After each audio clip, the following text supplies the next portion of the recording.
Yes, it's recording. Welcome back to Act by Numbers for Valued For Living. valued living. And To recap, the Roman numeral 5 over here stands for values. V for values.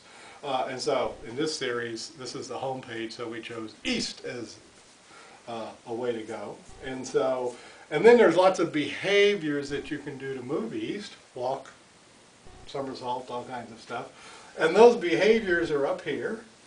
And you take in 5 senses information. What were those again? Sight, sound, taste, smell, touch. Okay, and that's going on up here. And then we reviewed very quickly number 2, which is mental experiencing. Gerald and I will oftentimes just say thoughts, feelings, urges. We'll sum them up that way. And now we're going to talk about number 3. Oh, I'm sorry. Number 3. We're going to do number 3, which is a very cool part. Now, this is sort of an interesting part of this whole Act by Numbers series. It is. Because, you know, not only can humans experience the world through their 5 senses, number 1. Number 1, 5 senses. And mental experience. Number 2. But if you ask yourself this simple question, who's doing the experiencing? Ooh. And most people will go, well, I am. Me. We oftentimes say me. And that's the answer. It's me doing these experiences. And we'll oftentimes ask people this, to notice the difference between their current 5 senses experiencing. And you can do it yourself right now. Just look around the room or look at the video or pick up something and experience sight, sound, taste, touch, and smell. Just focus on those, and then take whatever you were focusing on. Don't do that anymore, and just close your eyes and do it inside your mind, and you can experience that same thing in memory is what you're doing, but you can see it and hear it and taste it and touch it and smell it in your mind.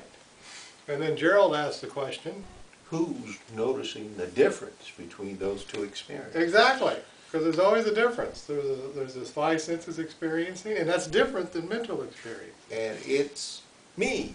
Noticing that difference. Oh, here's another cool thing about the me. Okay. Another interesting thing about the me is no matter where you go, the me is there. Answer these questions. All right. What did you have for breakfast this morning?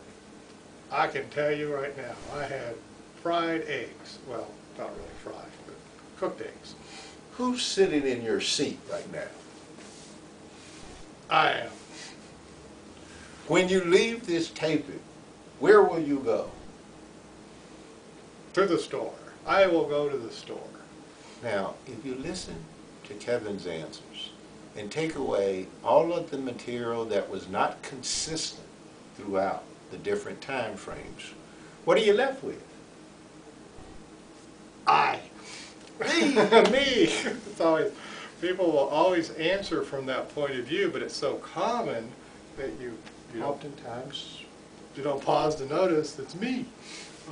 And one easy, handy way to go back to that me is to notice the difference between your 5 senses experiencing, which are in the current moment, by definition, or now, and your mental experiencing, which technically is in the current moment, but it's a little tricky.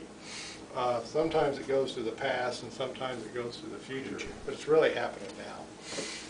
So that's to me. See you next. See you next time.